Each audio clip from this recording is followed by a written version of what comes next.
a nation of couch potatoes. We do love our TV, and I know loads of people who it's said that watching TV is a passive experience. I grew up with a generation where watching TV, I believe, became as valid a hobby in England as going out and playing football or stamp collecting or whatever, you know. But people took their TV viewing, and friends of mine my age and people younger than me, instead of just sitting there and watching TV, they really became involved in the shows they liked. Not involved in making the shows, but like setting up fan clubs or going out and finding books, or even creating magazines like SFX. We have a science fiction show in Britain called Doctor Who. Went on for 26 years, and a lot of us grew up with it. A lot of people I know who were fans of that are now working for the BBC or working freelance for ITV or Channel 4. They have got their way in. They turn that love of one programme into, this is the industry I want to get into. And in Britain, a lot of our mythology comes from, bizarrely, France. Our traditional British myth, the one that everybody knows, all the school children know, is King Arthur. King Arthur the Round Table and the Sword Excalibur, the Wizard Merlin. Merlin is something which is ingrained deeply in the British psyche. Everybody knows who well, they don't know who he is, they know the name, they know he's a wizard if they don't know his part in the myth. Strangely though, the actual real, well, there's no real story of Arthur, but the old Celtic myths of Arthur were transformed by Malory's Morte d'Arthur, which is actually a French version of Arthur, and that's actually become more accepted as the myth. Although I come from the West Country, I don't know if that means anything to you, but the West Country is a kind of area of Britain where there is traditionally a lot of black magic, witches' covens. It's actually where Alison Hannigan, Willow in Buffy, goes to recuperate in season 7. She comes to the West Country of Britain, and that's true, because that's what witches' covens are. And but speaking personally, I know that our magazine sells really well down there, so maybe there is a kind of historical culture of wanting to believe in this kind of stuff. Britain produces, both on TV and film, the stuff they produce is either costume drama set in the past and all very stuffy, and but actually no, I don't be rude about it. It's good costume drama, or you know, some of it is, or we tend to produce like whimsical comedies set in the present day, you know, and it is a shame, and I think there are pockets of producers around in Britain, I've met them, who would love to produce a science fiction film or a fantasy film in Britain. I think it's the way for the British film industry to go, but they can't find the backing for it, they can't find the money.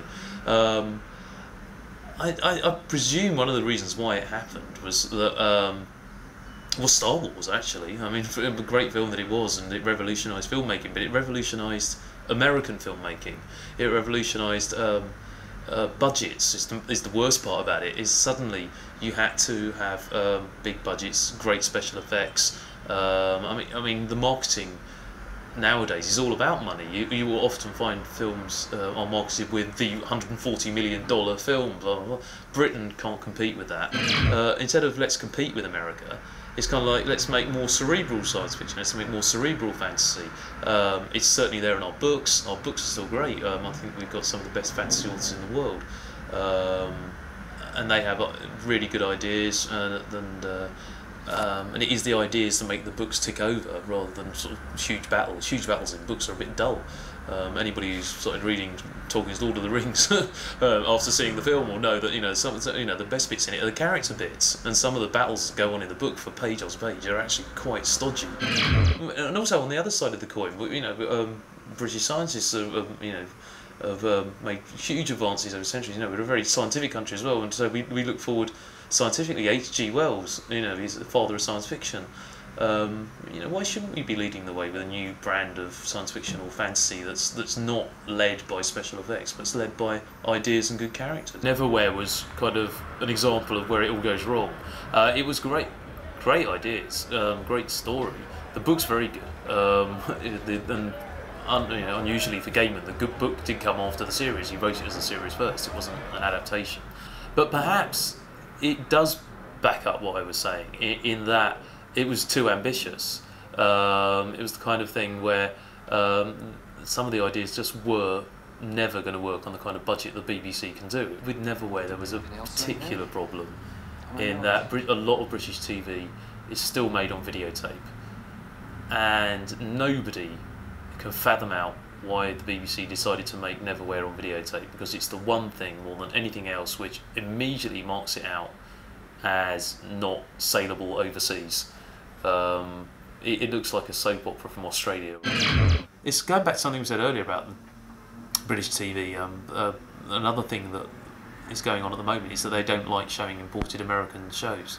I can kind of understand that, because we should be making our own TV, and we should be making good TV.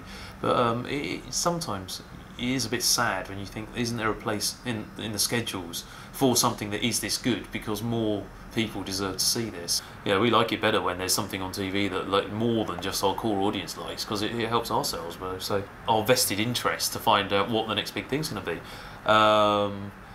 I mean, the one we put at #1 is Smallville, and it's certainly been a huge success in America. Absolutely, and astonishingly, its second season, the viewing figures are up 65% over its first season in America, and you know, there's no way you can't say that isn't the next big thing over there. The first series, though, strangely, didn't really cause that many waves over here in Britain. People who saw it liked it, there's no two ways about that. We're just hoping that the same kind of thing happens with the second series that happened in America, and that like it will suddenly double its audience here. I actually haven't seen any of the new season episodes. A couple of my colleagues have on the team, and they say it is good, it is better, it is, you know, this is something to watch out for. So hopefully Smallville will be the thing that will fill the gap.